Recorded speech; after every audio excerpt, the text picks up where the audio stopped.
Welcome back to the Tech Stop. Today we're going to be talking about camera systems and different types of camera systems. I apologize since it's been a little bit since I've released a video, but it took some time to get all this stuff in and prepared. So this camera system right here is going to be installed within the next couple of weeks, but I had some time to hold on to the equipment, so I thought I would do a video on it. This particular set is an Annke. It is sold on Amazon and it may be sold in other places, and it is I wouldn't say a cheap brand. It's still fairly good quality brand, but more of a budget brand. You will not find the same quality in these as you would with the 4K Swan or Lorex or companies like that. I know Samsung has a company that they don't own. I mean, they own, but they don't operate directly. WiseNet, that's them. So it's not going to be as high quality as those, but you're getting it for about half the price. These cameras themselves are shooting at 1080p, but I wouldn't let that fool you because they are 2 megapixel cameras. And as far as playback goes, it is fairly good. I wouldn't say it's poor quality, and today I won't be necessarily showing the playback. On Amazon you can see other people's photos and videos of the video quality, but I just want to show you what you'll be getting. There is some other things that have not come with the package that I ordered myself, just so that I would be prepared. So I would recommend wired cameras over wireless cameras depending on the application. Wireless cameras can be around $150 to $200 a piece, and these cameras, the camera itself, even though those wireless cameras don't have DVRs, but they can be about 15 to 20% of what those wireless cameras are. So it really depends on your usage. If you just need 1 or 2 and you want really high quality video and audio, then you might spend $400 on smart cameras and you just get 2. But this whole system right here is sold online for around $250. Like I said, not including the additional stuff that I had to purchase in order to make this work. First off, let me go ahead and show you inside the camera box. I won't open one of them because the other one's exactly the same, but it comes with 8 cameras, 8 60-foot Bnc and power cables, and the splitters to make everything work. So the system comes in 3 boxes. One has the DVR, and then 2, like I said, have the cameras in it. Opening this up, I've already opened this up a couple of times and actually ran the system just to see how it functioned before I made the video. And overall, I was pleased with it. The only thing I would say is the setting up feature as far as networking goes can be a little bit complicated for some. For local setup, you do have to know what the local IP address is for the DVR, or you have to create an account on Annke's server in order to be able to view it remotely. I didn't like that part as much. I think there should be an option for the external IP address of the gateway that you can connect to directly, even though that could cause problems with some people having dynamic networks. But still, there should be the option. I know Lorex does their systems that way. So this right here is the power splitter. It just takes the 12 volt in from the converter right here and splits it out into 4 different connections. There's 2 of these. I'm not too big of a fan on the idea of this, but the cameras don't draw enough in order to make too big of a deal on this converter right here. But if you're going over a longer distance than 100 foot, then you might want to have a separate power source for those runs and maybe split it up to like 2 per run. Gives you a little user manual here. And then your power adapter itself that goes into the splitter. Let's see, the rating on this is 2 amp. It's 12 volts at 2 amps. Pulls 1.5 amps max. In AC side.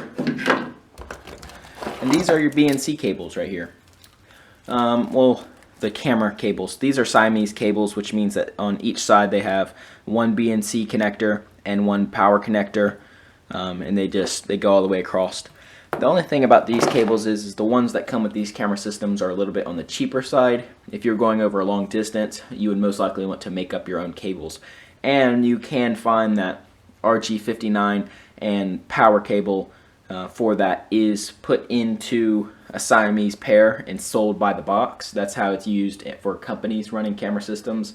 And as long as you have a correct compression tool to put Bnc connectors on and crimp these power connectors on, you're in good shape. Otherwise, these do work. I've had a, let's say about a max of 120 foot run on this gauge of cabling, and it does fairly well. But you could also find different options on Amazon that have a better quality cable. But what they provide will definitely work for the system. And then finally, you just have 4 of these individual boxes right here.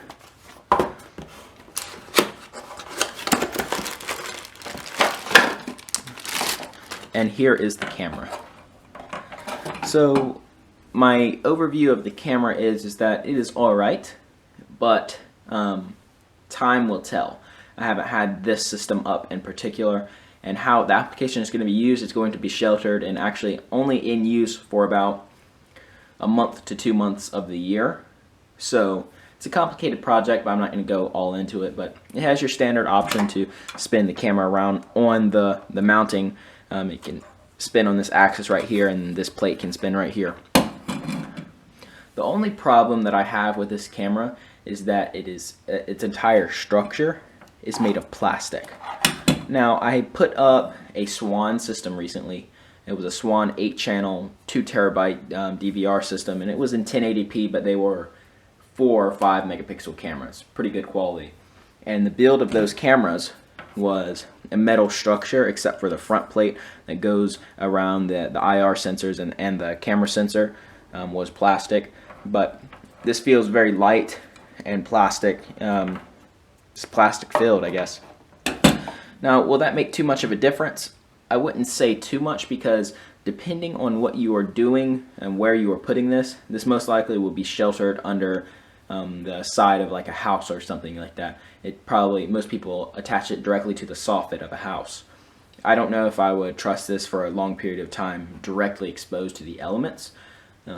It depends. I have not opened one of these up, nor will I, but I don't know how they have waterproofed it, because they do claim to be 100% weatherproof. And over here you just have your BNC and power in, just like that.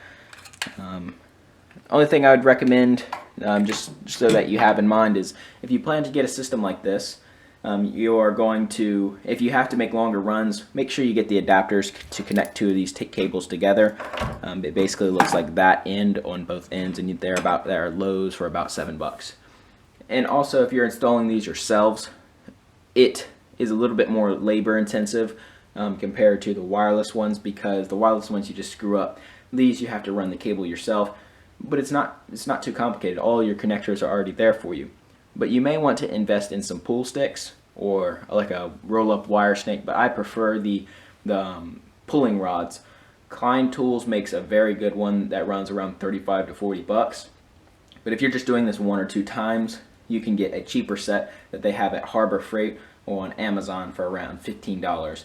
I'll go actually grab a set of those right now and show you what they do. So the set I have here are Syntec, which is a Harbor Freight brand, and they come in 11 and 33 foot variants, I believe, but this one that I have is an 11 foot, and that gives you enough, because in most houses, when you are putting cameras in the soffit, it's a very steep angle to get to the edge. So in order to, you basically have to drill the hole and push the wire up as much as you can, and just hope that when you get in the attic, you are able to position yourself in a way that you can grab it. With these, you can drill your hole and put your wire running kit up through the hole, and it will reach out, if you leave about a foot out, about 10 foot into the attic, where you can just attach your cables really well and maybe use some electrical tape or some type of tape to hold it together and pull it back down. Inside this kit, this is a simple one, and I wouldn't say it's too well built. I actually have not used this kit in particular yet, but I have one very similar to it. These are not like the Klein that glow in the dark, which is definitely a useful feature. So it is a total length of 11 foot, and it comes with a few little attachments like a hook, or that one that you can put a wire through and put it back. It just has a little eyelet on there. But all these poles do is just screw together. And you just do that over and over again, and it gives you an 11-foot long rod in order to get that into the attic, and then you can pull it back down and get your wires. I'm going to go ahead and get this out of the picture and continue on with the camera system. So overall, I would recommend this camera system as long as you are sure that the application you are using it in is suiting. You're going to find this quality camera system all over Amazon. They basically have the same internals, just a different outside structure, or some have the same exact outside structure with just a different name printed on it.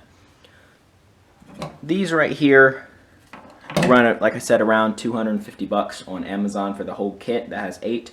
And if you are doing it yourself, that is definitely, something that you do. Keep in mind you're going to be spending other money on supplies, so it's not just $250, and you have taxes that you have to add into there.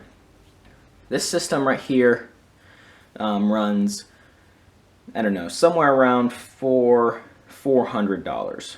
Somewhere around $400 complete for parts. And there's some other things that I have outside of this picture that go into making this project work.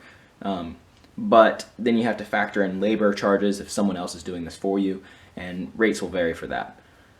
I think the next step would definitely be showing the DVR. The DVR works, and I'll actually go ahead and open this DVR and show you the internals. So here we have the DVR that comes with the system.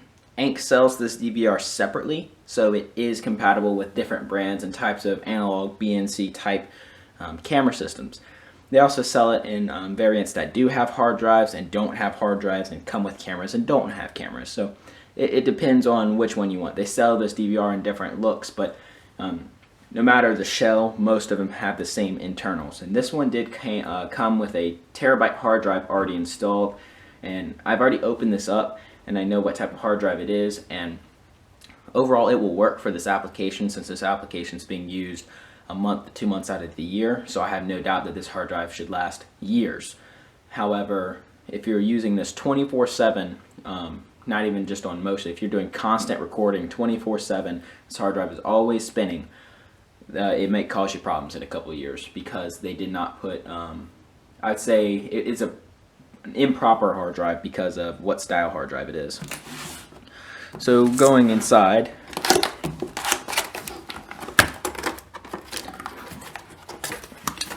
sure this is a little bit hard to see, but the DVR, this will slide out.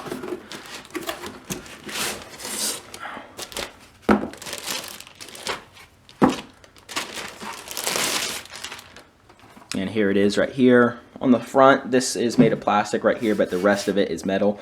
It has your power, data, and network lights.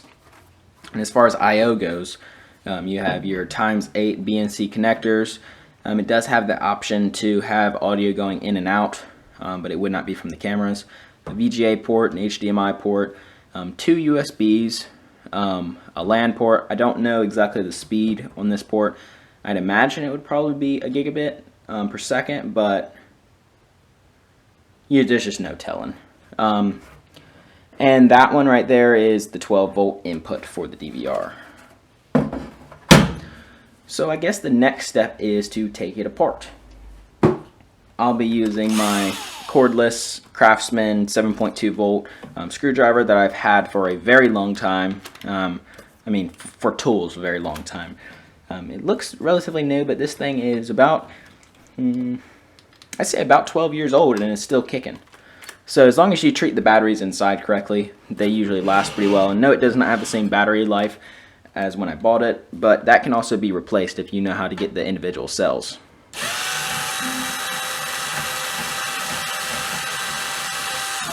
It's quite slow. It's because it's on low.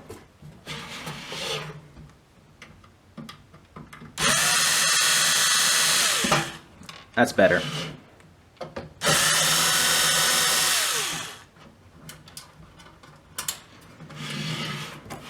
I don't know if I will torque these down with this screwdriver, because I don't want to strip the holes of the screws. But alright, so that's that. It may have just been easier to use a hand screwdriver due to the type of screwdriver I have, and it's definitely not the best like the Milwaukee or anything like that, but it works. So when you open this cover, you don't really see too much inside. You have your board over here, which just handles the video feed and writes it to the hard drive and has your interface on it. And here's your hard drive right here. Most of them come without a hard drive. It just has your standard SATA connectors for data and power. But this is a Toshiba hard drive. It was manufactured in March of 2019, so that leads me to believe that it was a brand new drive that they put in here. And that could be, verified by putting it on a dock and looking at the drive in some software. But I'm pretty sure that this is brand new, just because how it looks and how new it really is. Hard drives don't get put in as soon as they're made either. This one right here is just a standard desktop drive though. It is no special drive. It is a terabyte, and I'm trying to see if they have a speed written on it. I'd imagine that it is a 7200 RPM drive, just for video purposes and being able to serve it relatively quickly, but it could be a 5400 RPM drive. Now, what would have been proper for them to do is to use a better hard drive, like a WD Red drive or one of the Iron Wolf Seagate series, but those drives are very expensive, and in order for them to do that, they would have to up the cost for you, the buyer.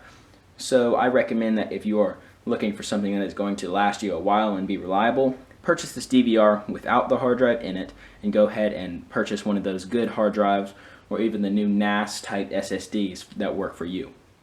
So there was some more contents in the DVR box I just did not feel the need to show, because it was simply some paperwork, a power adapter for the DVR itself, and a cheap mouse. I will not be using the mouse itself because it can be annoying to use. It's very small and just made cheaply. But for the price and how often you'll be using it, I think it would work just fine. So here are a couple of the other things I had to get separately for this system. And first up, this is not anything grand or anything, but it is a 790 joule Amazon Basics surge protector. Their insurance policy on the devices protected is not very high or anything. However, for this system, the value and how much it'll be drawing and everything, that'll work fine. I'm just using it more to keep a stable connection, because there's going to be a lot of power draw coming from the location where this is going to be used at. So in the case that something did occur where there was overdraw on that circuit or anything, this wouldn't be affected. This is protected, and I'm going to try to get it on its own circuit in the panel and see if that is doable. If it's not, then I'll just have to deal with it the way it is. Ultimately, a battery backup would be the best solution, a larger size battery backup, but once again, this is being used 1.5 to 2 months out of the year. Now this right here is a box of Cat 5e rated for outdoors, and I will show you the coding on it in a second. But I got this one because the DVR is not going to be located inside of a main building or anything like that where there is internet connection, so I have to run a cable to it. And the rating for this cable is around, it's in the low 300s, but I will not be getting, or 300 feet, but I will not be getting anywhere near that. I'm going to be looking more at 50 to 60 feet, but it will be directly exposed to the elements outdoors, and it'll only be for a short period of time that it will be exposed, but I want it to not deteriorate that coating or cause any issues. And this also has a thicker coating that will withstand a beating outside more, because animals or things like that may, like a squirrel or something, even though it would be pretty simple to fix. But there's 500 feet of it. I'll only be using around 50 to 60, but I'll need future pulls with this box for the system. This box runs around 60 bucks, and I'd say overall it's pretty good quality. Other than the box itself, the reel function in this system, or how they made it, is horrible. So you're going to need to open the box and help it feed out, because it does not have a good way of getting out of the box. That would be a struggle. If you were trying to leave it at a place while you were pulling it throughout a building, that would be a problem for you. It's just cheaply made. But this stuff right here, it's very, very thick, and the coating just makes the wire a little bit difficult to bend. And now I read some people online saying about this cable that it might be hard to terminate into RJ45s. Now, it is the standard gauging of the individual wires as Cat 5e. So what you have to do is under this black coating, unlike a normal Cat 5e cable, is another coating, and that is your normal, it's like a plenum coating. So if you strip off about I don't know, half an inch of this black coating that will be going into the connector. The coating will start right where the connector starts, and then some more sheathing will also go up into the connector itself. Hard to explain, but if you want to know about terminating cables, I have another video on this channel that was made 1 or 2 videos ago, and you can go back and check that out, and that just shows you how to terminate RG6 and some Cat5e that I did on camera. This system is not too comprehensive. It's definitely not a system that maybe runs off of this cable. A lot of IP cameras now, Ubiquiti has come out with some very nice systems that each camera runs over PoE and goes back to the network, a PoE powered switch, and then a regular computer can act as that DVR by putting a large hard drive and mapping out all the IP cameras, and then all their feeds go back to the main system. This is a very cheap system, and I would imagine that this would go into a very small business or a home looking for some protection. And this is better than wireless cameras because of how much you get out of it. You get 8 cameras for around $250, where you could just be getting 1 camera for around $200. So out of that much, you get more views and angles, but the video quality is slightly lower. You don't get audio. It is always powered though, but it doesn't have a battery. So you can put a battery backup in, and also you don't have to pay for any recording. Ring and Nest and all those want a fee to record over a certain amount of time. Like I know Nest, for especially their doorbell cameras, only allow you to see up to the past 24 hours when there's motion, and that can be problematic because if you need to go back to see something maybe the motion sensor did not catch, you can't really do that. This box right here of cable, like I said, not the best stuff, but for this solution it'll work. But if I was doing multiple of those cameras that run off of IP stuff, I would not use this cable. It would just be too hard to pull. I'd spend the extra $20-30 and get a better box. Also, a note on those smart cameras: if you have to pay a monthly subscription like that, then it ends up costing you way more than just that $200 or so in the future. With this stuff, like I was about to say, it has a local backup, so you don't have to pay for that. And also, you can tie this into also backup on the cloud. I know that Swan and Annke and all those companies like that have a very similar software setup that can sync to Dropbox, and you could store. You would have to pay for some extra storage on Dropbox, but it comes with some plans. I think come with 4, but you would still be paying. If you wanted cloud, you'd still be paying, but you also have that local option in case you don't want to pay. And if you put this in a secure location, then that works pretty well, and this could be viewed on TVs and different devices on an app, and it's easily accessible. And if this goes out, you can change out the DVR for around $50 to $60, but you'd still get a lower end hard drive or things like that. So I hope this video was helpful. If it was helpful, please subscribe to the channel and check out some of my other videos. It helps me develop more and be able to get to a higher point on YouTube to where I can offer better content.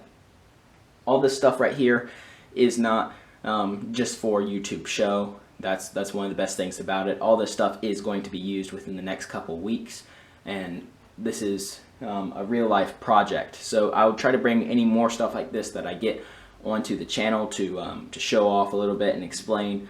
And there will be a link in the description to this system that I have. It is an Annke 8-channel 1 terabyte system, and they have a newer one that comes in white color that is like $15 more or something like that. So they may be a little bit higher quality cameras. You can go check for yourself, but the reviews on the system were not too bad. Overall, it's going to work perfectly for what I'm using it for. So no complaints on that side of things. One thing I kind of showed is I bought some of this on Amazon too. It's just Scotch 700, but this stuff is known to be pretty good in outdoor conditions, and how the cables are going to be exposed, they won't be run in any attic or soffit where the actual connections are. So those connections, they're made out of a metal that is not really supposed to rust, but if water gets into the connections, it can oxidize the copper and things like that and just cause connection issues. So I'm going to put a layer of this over each of the connections to help keep it a little bit better protected from the environment. So that's pretty much it for today's video. Like I said, if you're doing this, it will be a little bit of a difficult project if it is for your first time and it is going in a house. But little simple tools like these pull rods right here can make a big difference. So invest in those cheap tools, and I think that if you take your time to plan this out, you might enjoy this experience. Thanks for watching.